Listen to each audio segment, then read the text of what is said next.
برنامه سیاسی و تحلیلی دیدگاه.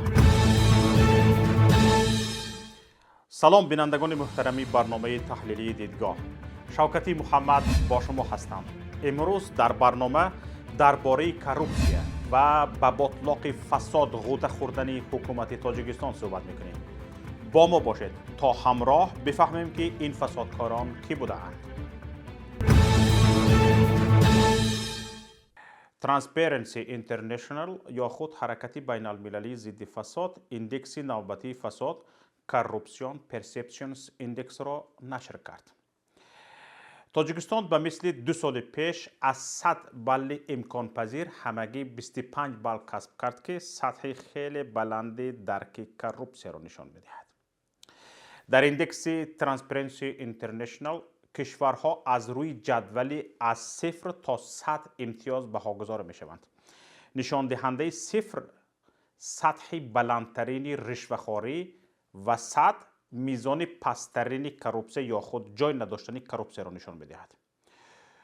تاجیکستان همراه کامرون، گواتمالا، لبنان، ماداگاسکار، موزامبیک و نیگریا زینه 149 را اشغال می‌کند. ردبندی همگی 180 کشور سراسر دنیا را فرا گرفته است. مؤلفان ریتینگ کشور بیشتر از تاجیکستان فساد زده را در منطقه آسیای مرکزی ترکمنستان را گفتند که همگی 19 بال گرفته است. ازبکستان از تاجیکستان پیش است و زینه 146 را اشغال می‌کند. سال گذشته این کشور در مقام 153، سال 2017 باشد زینه 157 و سال 2016 در جای 156 جای گرفته بود. در مابین 3 سال ازبکستان نشان داده است که ضد کروپسی خیلی کار کرده است و تقریبا 10 زینه بالا رفته است. فدراسیون روسیه که تاجیکستان با این کشور رابطه های زیج دارد، مهاجرت، همکاری های تجارتی، اقتصاد و غیره 50 بال کسب کرده، این کشور نیز دارای سطح خیلی بلندی درک کروپسی عنوان شده است. ایندکس درک کروپسی ترکیبی بوده. سطح درک کروپسی را در بخش دولتی کشورهای گوناگون می‌سنجند. طوری رسانه ها می‌نویسند ایندکس درک کروپسی از سال 1995 نشر شده بر اساس نظرپرسی کارشناسان و صاحبکاران در سراسر دنیا از جانب تشکیلات‌های مستقل تهیه می‌شود. باوری دارم این خبر را نه فقط من، همه شما نیز از رسانه‌های جهانی و از رسانه‌های داخلی کشور خوانده اید. اینجا من به شما خبر خواندم. شما شنیدید که تاجیکستان همچون کشوری فساد زده در جهان شناخته شده است. ببینید تماشاگران گرامی، سنه 10 ژانویه سال 2007 همگی 14 سال پیش از این در تاجیکستان اگنتی نظارت دولتی مالی و مبارزه با کروپسی سازمان داده شد. 14 سال پیش از این. 1 سال پیش از سازمان یافتن اگنتی ضد فساد، تاجیکستان در ایندکس نشان دهنده سطح فساد بین 180 کشور جهان در جای 142 می ایستاد. حالا باشد در جای 149. اکنون بگویید که این اگنتی ضد فساد در تاجیکستان چی دستاوردی داشته است؟ به جای آن که اگنتی تشکیل شود و تاجیکستان از کروپسی نجات یابد، برعکس کروپسی در تاجیکستان بعد تأسیس اگنتی ضد فساد ریشه دوانده است. بعد تأسیس اگنتی مبارزه با فساد، سطح کروپسی و فساد در کشور بالا رفته است. پس این نهاد درمیده که از دستش هیچ چیز نمی آید، با ما چی در کار؟ این نهاد صدها کارمند دارد که از حساب بودجه معاش میگیرند و فسادکار اساسی نیست خودشان هستند. همه فسادکاران و کروپسیونر و پاره‌خورها را همین کارمندان اگنتی ضد کروپسی کری شود میکنند. یعنی هر کجایی که فساد هست ریشه فساد خودی انا همین کارمندان اگنتی ضد فساد هستند. پس از این میبراید که سیاست پیشگرفته حکومت در مبارزه با فساد کارناشایم است و با باور میتوان گفت که خطا است. چون وقتی یک نهاد را تاسیس داده تا کروپسی را از بین برید، برعکس کروپسی در تار بودی کشور ریشه میدواند، این نشانگری آن است که حکومت در مبارزه با کروپسی موفق نشده است. بجز این نهاد باز یک مادر فسادکاری ها و سرکاری کروپسی در تاجیکستان هست. خدمات ضد انحصاری نزد حکومت جمهوری تاجیکستان. این نهاد برای آن در تاجیکستان تأسیس شده است که هیچ کس نتواند تجارت و مال دارایی کشور را مونوپولی کند. اما این نهاد چیکار میکند؟ بجز لیسیدن دیگر هیچ کار ندارد. همه تجارت های کلان در کشور از جانب یک عائله تصرف شده است. گویا که این نهاد این را نمیبیند. گویا که این نهاد وجود ندارد. نه حقوق استعمال کننده را محافظت میکند، نه حقوق استحصال کننده را، نه تعریف و نرخ برق را نظارت میکند، نه آب را، نه اینترنت را، نه تعریف های نرخ صحبت های موبیلی را، علاقه موبیلی را. وزیر علاقه میبراید که خواست اعلان میکند اینترنت را قیمت میکنم، نرخ صحبت ها را بالا میبرم. نرخ مال محصولات امسال تا 40% بالا رفت. نه، در بازارها نرخ مال محصولات طلبات مالهای طلبات هر روزه بعضیش تا 40% بالا رفت. این نهاد جیم صدایش نمیبراید. حالا که در حالت از 20% بالا رفتن نرخ باید این نهاد دخالت کند طبق قانون. دخالت نمی کند. نرخ بالا رفته هم میگیرد. ای مردم، آیا میدونید که انا همین نهاد ضد مونوپولی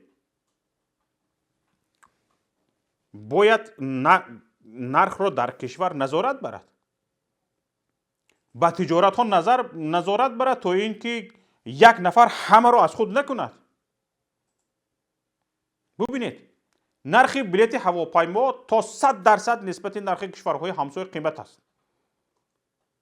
یک بار نمیپرسد این نهاد، چون که یک نفر همین تجارت نقلیات هواپیمایی را از خود کرده است. عائله رئیس جمهور نمیتواند بگوید که اوی رئیس جمهور کاری خیلی نشده است، خونی مردم را نمک، تو وامپیر نیستی آخر.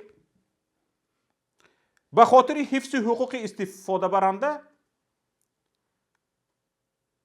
یگان صدای نیست استفاده برنده نقلیات هواپیمایی. همه بیزنس نقلیات فضایی یا خود هواپیمایی از جانب یک عائله رئیس جمهور مونوپول شده است. خدمات ضد انحصاری باشد چی؟ خاموش، صدایش نمیبرد. زیاده از 200 نمود تجارت از جانب شرکت فراز مونوپول شده است. خدمات ضد مونوپولی خاموش. جایی که شرکت فراز دهان زد یگان کس دلی گرده نمی کند در آنجا کار کند، یگان تجارت پیش برد. میگن هوی آرام باش، آنجا نرو. ده ها تجارت دیگر از جانب شرکت اویستا گروهی رستم امامعلی مونوپول شده است. این نهاد به لب مهر بستگی. تجارت گاز، محصولات نفتی، نقلیات هواپیمایی، راههای درجه بین المللی، کوهسار، گیاه، کانهای طلا، انگیش، سنگهای قیمتبها و حتی برق همه را یک عائله تصرف کرده است. کسی با تجارت اولاد رئیس جمهور نمیتواند رقابت کند. خدمات ضد انحصاری خاموش. یگان نفر اگر به این تجارت ها اگر مشغول شدنی شود در حال از او میپرسند تقه داری؟ امک داری؟ در همون طرف ها اینجا سوال به میان می آید که همین نهاد خدمات ضد انحصاری وقتی که از دستش هیچ کار ساخته نیست به کی در کار؟ فقط برای اینکه فساد در کشور افزایش یابد و دارایی ملت از جانب یک عائله روز به روز بیش از پیش تصرف شود. فقط برای همین. اکنون وقت سازمان‌های جهانی میگویند که سطح فساد در تاجیکستان بلند است، باز چند چاپلوس لگندبردار میبراید میگوید که آنها با غرض گفتند، در اصل اینطور نیست. خیلی با غرض. با اندیشه من در تاجیکستان فسادکار رقم 1 خود رئیس جمهور است.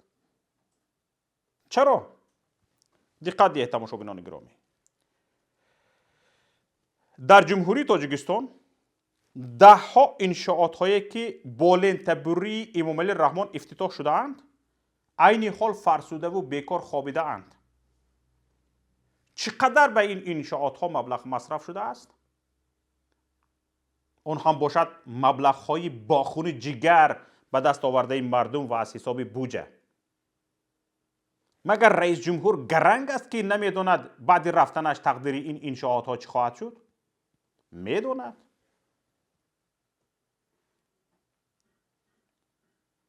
نمیداند که از حساب بودجه به این انشاءات ها چگونه پول ها قید شده می آیند؟ میداند. برای اینکه حالت قیچی شدن در خودش میماند. یک قسم قیچی شدگی ها در خودش نماند اگر چاره‌جویی میکرد. چاره‌جویی نمیکند. برای این چاره‌جویی نمیکند که از همون حساب قیچی شدگی ها خودش هم بهره میگیرد. خودش بهره نگرفتن از این پول های قیچی شده همان وقت ثابت می شود که چاره اندیشی کند. نمی کند. چیزی دیگر دور نمی رویم. دیروز در جلسه اخیر حکومت تاجیکستان امام علی رحمان رئیس جمهور تاجیکستان از فعالیت اکثر وزارت ها و سازمان های دولتی انتقاد کرد. این انتقادها همه نظر فریبی اند. چرا؟ شرح می دهم.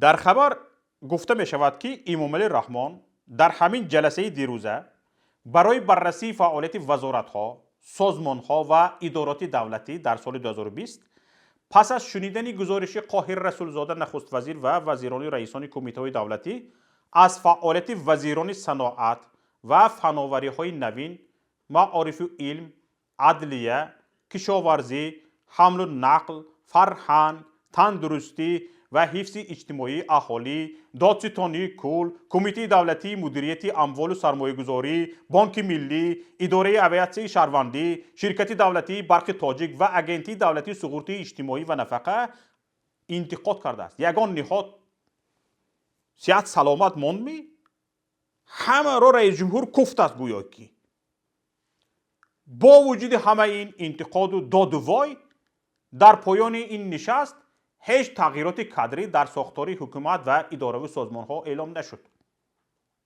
همین نامبر کردگی ها چرا انتقاد کرده از رئیس جمهور؟ برای آنکه اینها کارناشایمند. از کارناشایمی آنها انتقاد کرده است. پس چرا ریاکارانه داد میزنی؟ همین در اطرافت نشسته ها کمانده فسادکار خودت. نه؟ خودت باشی سرداری همین فسادکاران. سختی بد زورت رسد همین قدر گفته میتوانی که حیفا جوان استی یا جوره فلان فرزندم استی یا تو را در کم کجای از کدام بلای خلاص کرده است. وگرنه خودت میدانستی چی کار میکنی. میتوانستگی کارت همین قدر است. دیگر هیچ چیز. مگر این فسادکاری نیست؟ چگونه یک رئیس جمهور از کارناشایمی نهادها باخبر بوده است اما هیچ چاره نمی اندیشیده است. فقط داد و وای میکرده است. تمام. آخر این کسایی که تو امروز انتقاد کرده ای آدم های یک روزه دو روزه تو نیستن. از اینجا به اینجا گرفته مونده ای، از آنجا به اینجا گرفته مونده ای، از اینش به اینش گرفته مونده ای. همه انمی کمانده یونیورسال نی خودت هست.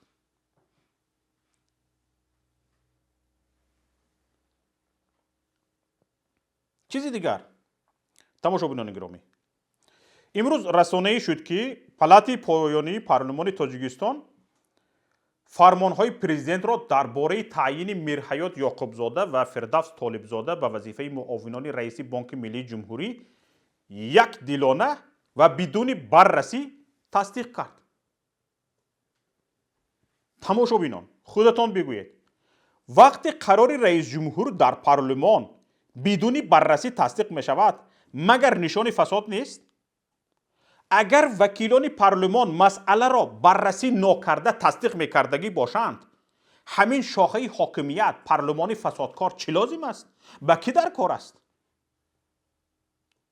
ما به این وکیلان از حساب بودجه خانه داده ایم، ماشین داده ایم، بلندترین معاش داده ایم، حقوق دخل ناپذیری داده ایم.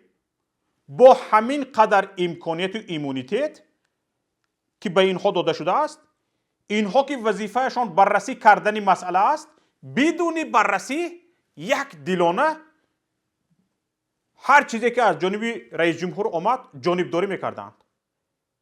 اینها ربات هستند یا وکیل پارلمان؟ نماینده مردم؟ اگر این 63 وکیل فسادکار نباشند، کروپسیونر نباشند، باید همه تجارتی در دست عائله رئیس جمهور بوده را میبایست یک دیلانه بررسی کرده رقابت سالم را به میان می آوردند.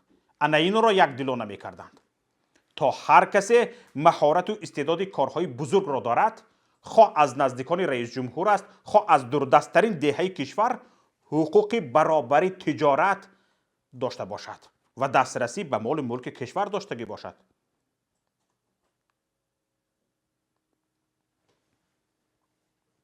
از این میبراید فسادکاری اساسی خود رئیس جمهور کشور است.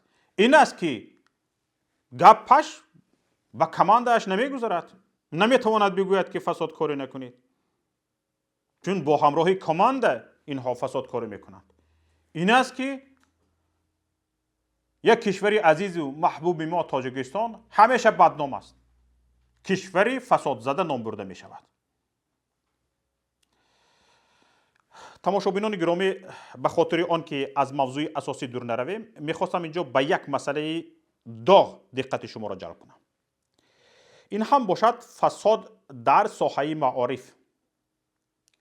هفته گذشته ما در برنامه فردای تاجیکستان وقتی درباره عامل‌های سست بودن پیشرفت ساحه معارف صحبت میکردیم، اکثر نفرانی که در برنامه شرکت کردند گفتند که سبب اساسی رشد نکردن ساحه معارف به باطلاق فساد غوطه خوردن وزارت معارف است. وزارت معارف گویا یک فیلیال تاجیک مطلوبات است. وظیفه تاجیک مطلوبات را وزارت معارف از خود تاجیک مطلوبات خوبتر و بهتر اجرا میکند. وزارت مال سودا میکند، سر و لباس، دفتر و کتاب، خوراکه و هر چیزی رو که خواست فروختن میگیرد. مغازه هایش مکتب ها، خزینه دار فروشنده اساسی دیرکتوران مکتب.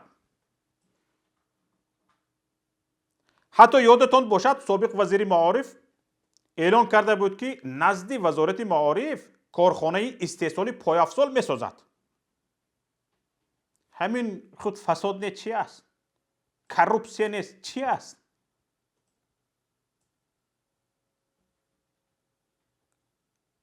تاجیک مطلوبات، حالا پرزیدنت هر سال دم از ذخیره گپ میزند، ذخیره 2 ساله گپ میزند. حتی دعوا کرد که 12 سال پیش گفته بودم 2 ساله ذخیره کنید، انا گپ هم راست برآمد، ذخیره میکردید خوب میشد گفته.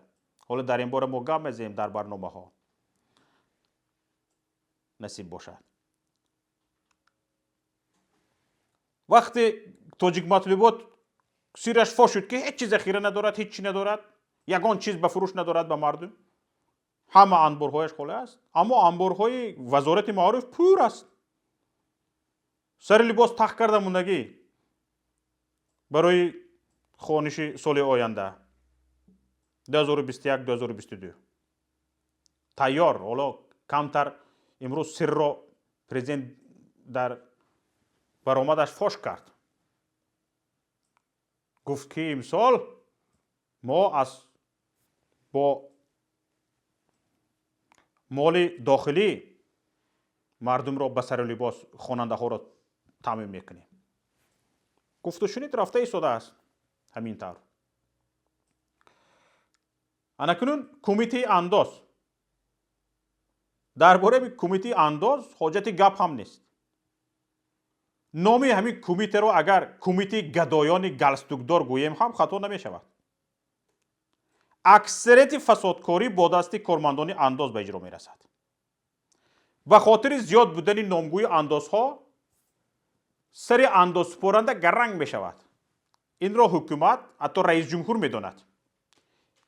یک نمودی راهی آسان خالی کردن کیسه تاجر صاحبکار هم همین است. وقتی نامگوی انداز زیاد است، کاغذبازی هم زیاد می شود.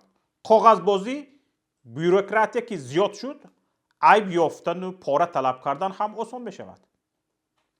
همین است که صاحبکار پیش نمی رود. کمیته انداز از انداز دیده گرفتن پاره را اولاتر می داند. چون انداز به بوجه می رود، کار اگر به پاره حل شود، کیسه کارمند انداز فربه می شود. از یک سر به خودی صاحبکار هم این خوب است، وگرنه با این نظام اندازسپاری در تاجیکستان اگر خر را امک و شغال را تقا نگویی، کارت اصلا پیش نمی رود. در یک مدت کوتاه مفلس می شوی، بانکروت می شوی. برای همین در تاجیکستان برای اینکه کار پیش رود، حتما بیچاره صاحبکار خر را امک، شغال را تقا گفتنش در کار. حالا در هر کار میپرسند تقا داری، امک داری، در بالا.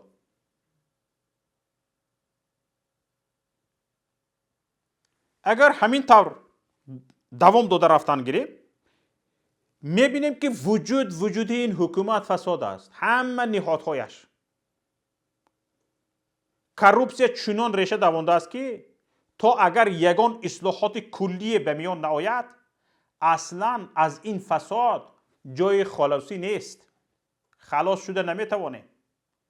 در همین حال کسانی که تا حال امید دارند که با همین حالتش حکومت امروزه از دستش چیزی می آید و پیشرفت می کند، یا در خواب ناز هست یا خود را به خواب می اندازد.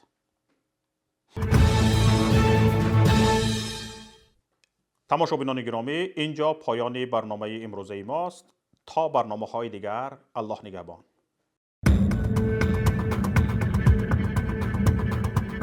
برنامه سیاسی و تحلیلی دیدگاه.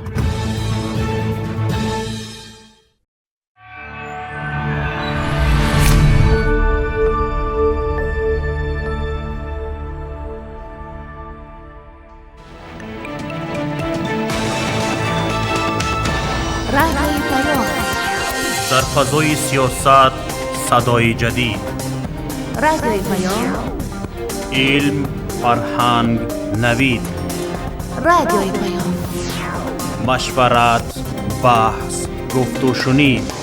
در تمام دنیا روی رسانه اینترنتی رادیو پیام .net